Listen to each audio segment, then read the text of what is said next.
नमस्कार, आप सभी का स्वागत है स्टार सिटी न्यूज़ में। मैं इस वक्त मौजूद हूँ नई दिल्ली ज़िला में और साथ ही हमारे सुनील जैन जी हैं जो कि नई दिल्ली माइनॉरिटी विंग के जिला अध्यक्ष हैं और साथ ही अभी वैश्य कुल के अभी मंत्री भी चुने गए हैं। आइए इनसे सीधी बात करते हैं।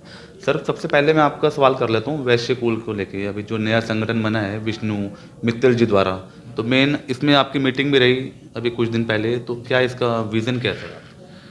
देखिए, दिल्ली के अंदर बहुत सारे समाज हैं ऑलरेडी। पंजाबी समाज है, वैश्य समाज है, और भी बहुत सारे मतलब लोग हैं जो अलग अलग अपना एक स्ट्रेंथ बना रहे हैं। और मैं माइनॉरिटी मोर्चे का भी हेड हूँ न्यू दिल्ली से।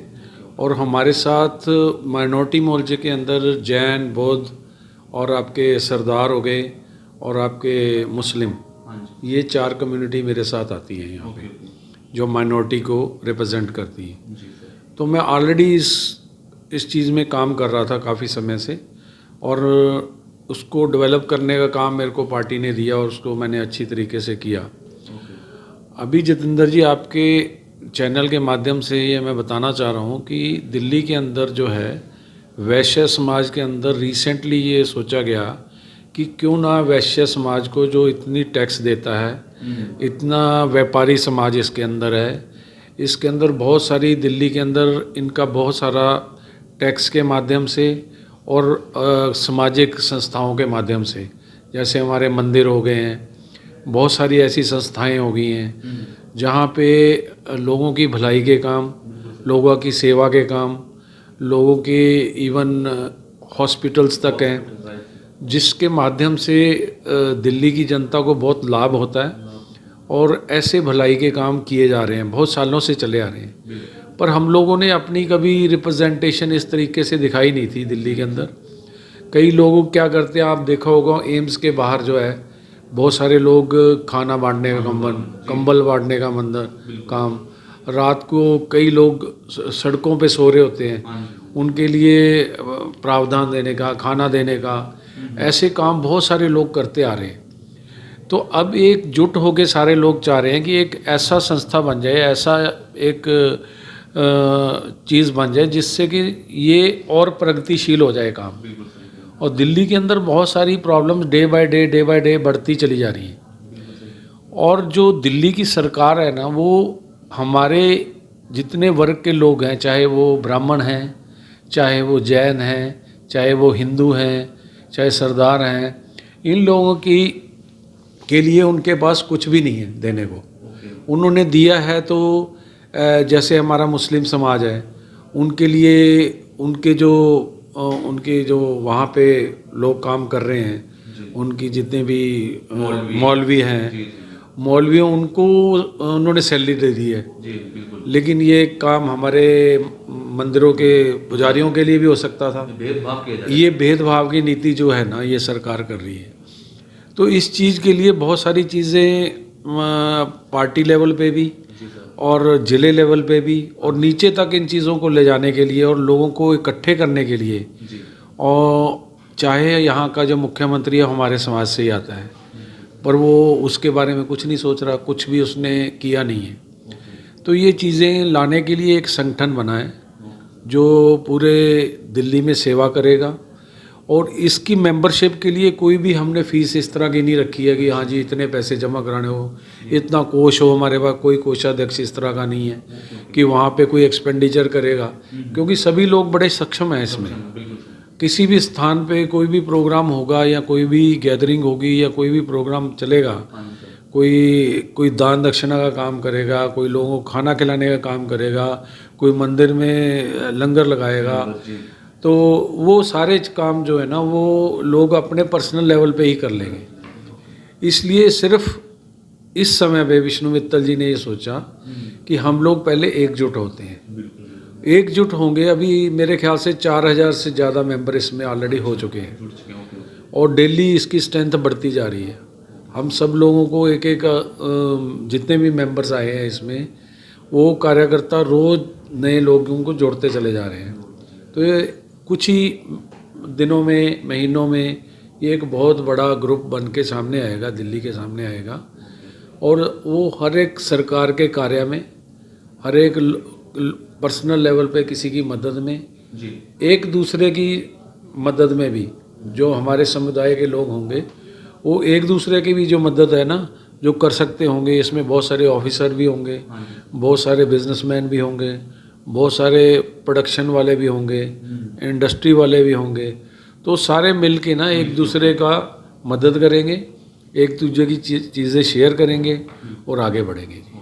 अच्छा, अभी जैसे सर अभी मामला आपने देखा है कि लॉकडाउन के दौरान मुख्यमंत्री जी पे जैसे 45 करोड़ रुपए के जो आपने देखा है रेनोवेशन पे जो उन्होंने खर्च किया, जिसको लेके भारतीय जनता पार्टी और भी पार्टियां इसका विरोध कर रही हैं, क्या कहना चाहेंगे? देखो, इसके विरोध का मुख्य कारण ये है कि जब ये सरकार आई थी, ये मुख्यमंत्री जी आए थे, जब ये इलेक्शन लड़े थे, ये नई पार्टी बनी थी, तो उन्होंने लोगों के सामने रखा कि हम तो बड़े क्लीन आदमी हैं, हम आपके जैसे आम आदमी हैं, हमें कुछ नहीं चाहिए, हमें गाड़ी नहीं चाहिए, बंगला नहीं चाहिए, कुछ नहीं चाहिए, हम तो 2 कमरे के मकान में भी रह लेंगे और लोगों की सेवा करेंगे। हर वीकेंड पे हम एक ऐसा प्रोग्राम करेंगे हर एक कंस्टिट्यूएंसी में कि लोगों की प्रॉब्लम्स को सुनेंगे, उनको सॉल्व करेंगे। वो Aahista Aahista Aahista Aahista in coming years के अंदर वो सारी चीज़ें ख़त्म होती गई। उनका असली जो मुखौटा है ना अब जनता के सामने आ रहा है। उन्होंने जो चीज़ें कही थी उसके विपरीत चल पड़े वो।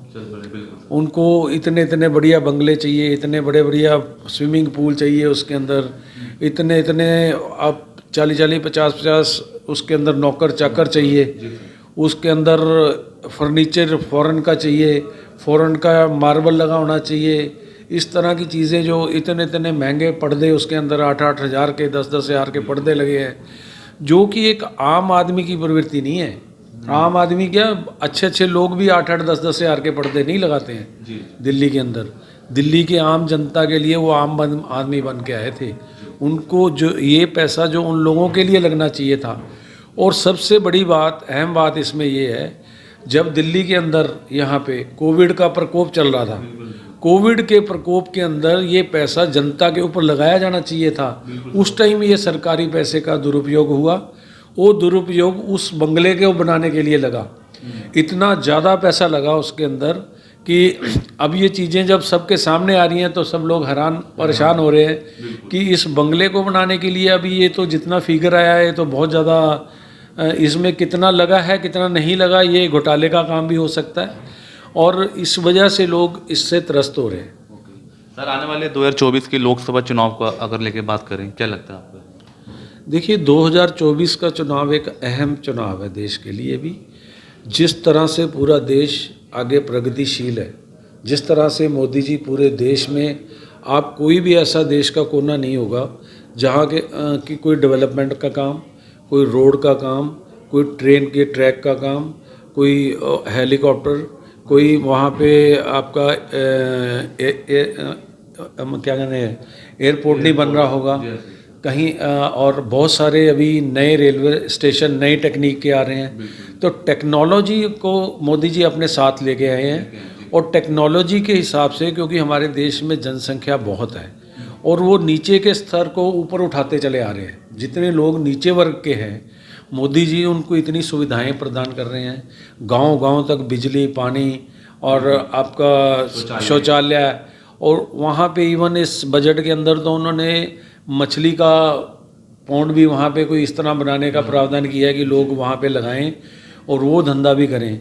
अब आज की डेट में, क्योंकि हमारा देश जो है ना ज़्यादा किसानों के ऊपर डिपेंडेंट है, हमारी जनसंख्या जो है, बहुत सारा वर्ग जो है ना किसान वर्ग है और उनको वहाँ पे गाँव के अंदर काम मिल जाता है अब, क्योंकि वहाँ पे पाइपलाइन बिछ रही है, रोड बन रही है, घर बन रहे हैं, शौचालय बन रहे हैं, वो खेती बाड़ी का काम भी अपने साथ कर रहे हैं और खाली टाइम के अंदर ये मेहनत का काम करके और पैसे कमा रहे हैं।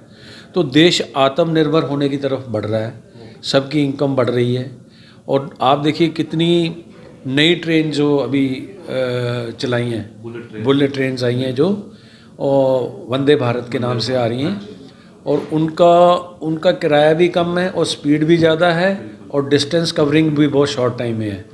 अभी जो लोग बाय एयर जाना पसंद कर रहे थे कि 2 घंटे में पहुंच जाते हैं, अब आज की डेट में अगर चंडीगढ़ जाना हो तो आप वाया एयर जाओगे और बाय ट्रेन जाओगे और बाय ट्रेन मेरे ख्याल से ज़्यादा कम टाइम लगेगा। आप घर से एंड टू एंड पहुँचोगे तो बाया ट्रेन जाने से आप पहले पहुँच जाओगे, और वो जितनी नई ट्रेन जा रही हैं वो सारी फुल जा रही हैं।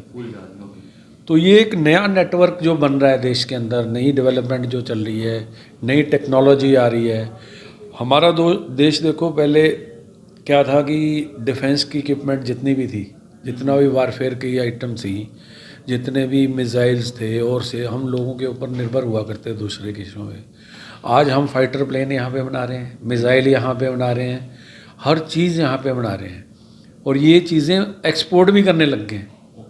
अब ये जैसे मिसाइलें हैं, दूसरे कंट्रियों के ऑर्डर आ रहे हैं हमारे पास, और भी कई चीज़ें ऐसी हैं जो अब हम जो ये ट्रेन बना रहे हैं ये भी दूसरे और कंट्रीज़ के लिए भी बना रहे हैं।